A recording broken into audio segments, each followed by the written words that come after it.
Cosa c'entrano le bonifiche nel Veneto orientale con la Grande Guerra?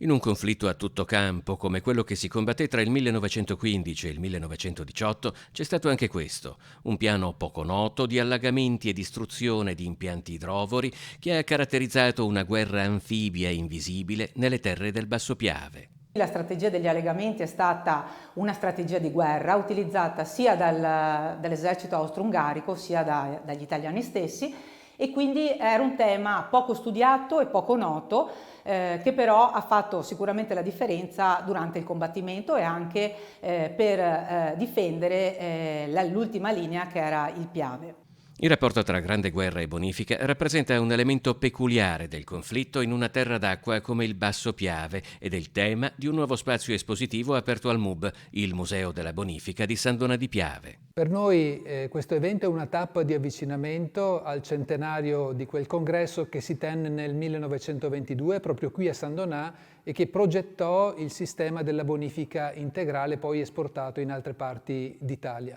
Qui si può anche capire che ruolo ha avuto questa caratteristica rispetto agli eventi della Grande Guerra, dal momento in cui dopo Caporetto il fatto di riallagare una parte del territorio riuscì a rallentare ed arrestare quella marcia dell'esercito austro-ungarico che poi si assestò lungo le rive del Piave. Dopo la completa riqualificazione del 2018, il museo si è dotato ora anche di percorsi multimediali che prevedono anche l'utilizzo della realtà aumentata e con la pandemia che si allontana ritornano anche gli eventi in presenza. Una serie di iniziative rivolte a tutta la popolazione, ma chiaramente un occhio di attenzione particolare questo museo l'ha sempre avuto nella sua storia per le scuole, perché sono coloro che dopo devono le generazioni alle quali dobbiamo passare il testimone, perché poi appunto quello che è il passato continui praticamente a essere raccontato e farci percepire da dove veniamo, le scelte che sono state fatte, il coraggio anche di cogliere delle sfide per andare avanti.